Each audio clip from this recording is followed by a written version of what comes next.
Sebelum kita mulai belajar, mari semuanya berdiri dulu sebentar. Alam nafiin, menghadapi dan kalau ada sampah, kalau disimpan dan nanti dibuang setelah pelajaran. Baik. Duduk kembali. Terima kasih. Oke, materi minggu lalu ada yang tahu nggak kita belajar tentang apa? Sombong, Pak. Oke, nah hari ini kita belajar tentang durhaka pada orang tua.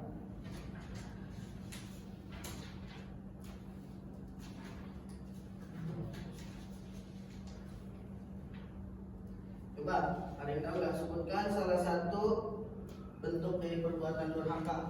Coba sebutkan satu saja.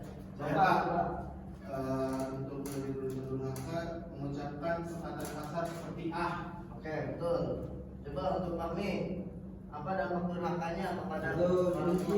dibenci oleh Allah, Pak. Oke, betul sekali.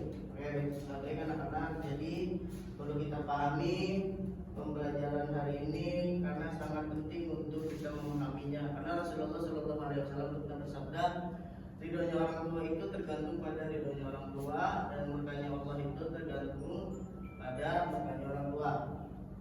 Jadi sangat kita pentingnya atau memahaminya agar kita bisa terhindar dari perbuatan durhaka kepada orang tua. Jadi hari ini Bapak akan menjelaskan tentang materi durhaka kepada orang tua dan dilanjut dengan metode talking stick. Oke. Jadi durhaka kepada orang tua itu adalah sikap, ucapan atau perbuatan yang menentang yang perbuatan seorang anak yang menyakiti hatinya, menentang atau yang tidak menghormati kepada orang tuanya. Jadi dalam Islam itu durhaka kepada orang tua sangat dosa besar karena orang tua kedudukannya itu sangat mulia karena dia sebagai perantara hidup dan pendidik anak, pendidik seorang anak. Jadi ada beberapa durhaka kepada orang tua. Coba Nopal bacain. Bentuk-bentuk perbuatan durhaka kepada orang tua: mengucapkan perkataan kasar seperti membentak atau berbicara keras, bermuka masam atau cemberut, mencela atau memandang sinis, malu mengaku orang tua, memberanikan orang tua dengan permintaan, mengutamakan istri daripada orang tua, melantarkan orang tua. Terima kasih Bapak. Jadi ada beberapa bentuk-bentuk perbuatan durhaka kepada orang tua. Yang pertama itu mengucapkan perkataan kasar seperti Jadi kita sebagai anak berucap aja itu udah berkata kasar, apalagi yang lain. Nah, yang kedua itu membentuk atau berbicara kasar, membentak atau berbicara kasar. Jadi kita di depan orang tua kalau sudah membentak atau berbicara keras di depan orang tua kita itu termasuk durhaka kepada orang tua.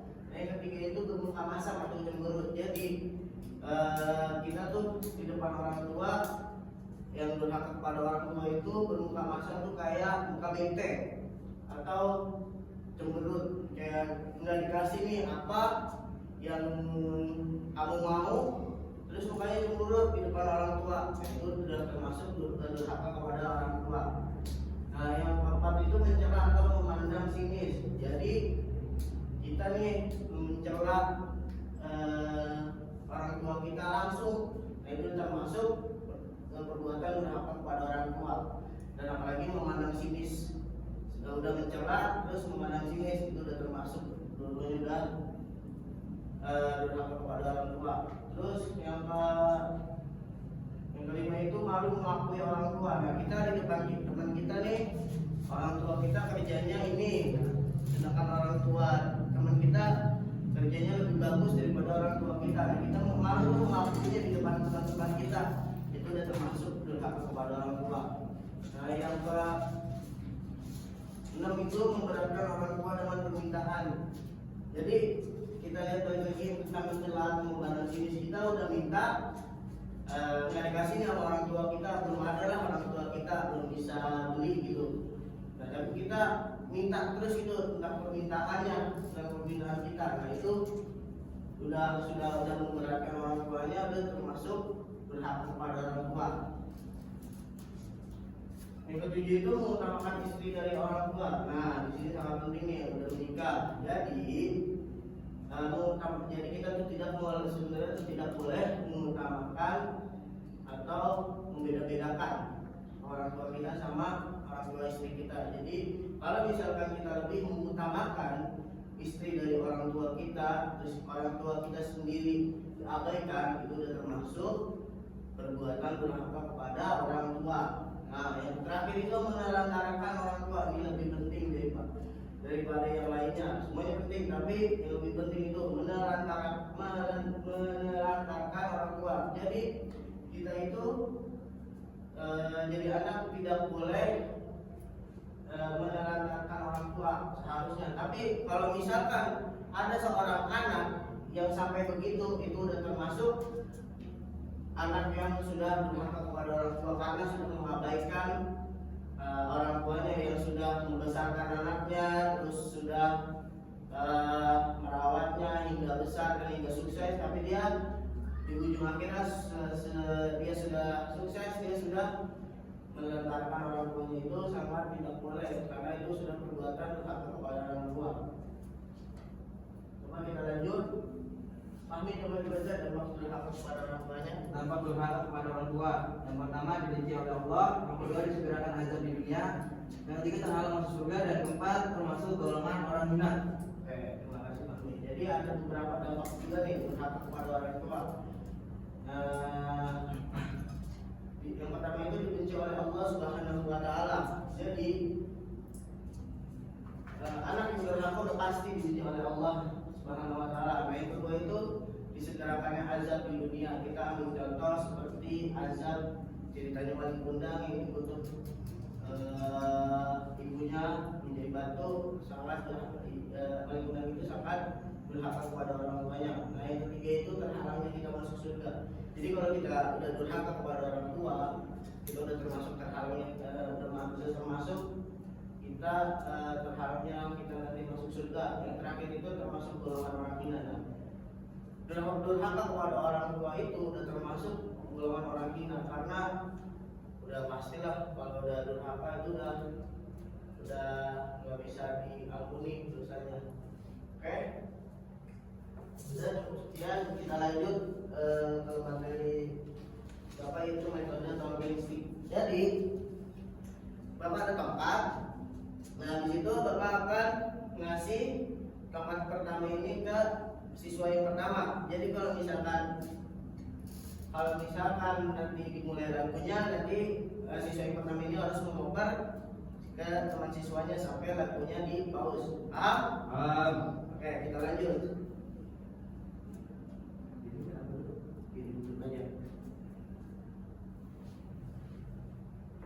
Ya, mulai.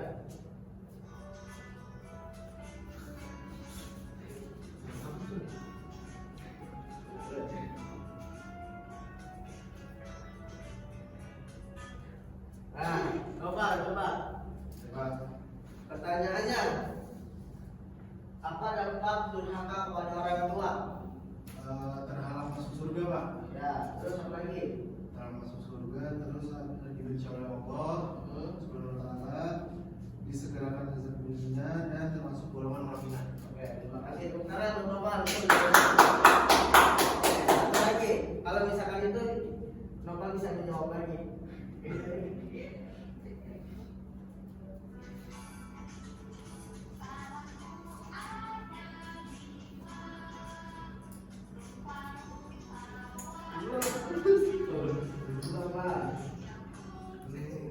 Oke, coba Fahmi, sebutkan contoh perilaku perbuatan durhaka kepada orang tua. Mengucapkan kata kasar seperti terus membentak dan berbicara keras, Pak. Terus dan bermuka masam atau cemberut. Oke, satu lagi. Satu lagi yaitu mencela dan memandang serius, Pak. Betul nggak? Betul. Oke. Untuk pembelajaran hari ini mungkin sudah selesai. Ada yang mau menanya? Ada. Oke, Bapak menanya berarti ya. Coba sebutkan salah satu bentuk dari durhaka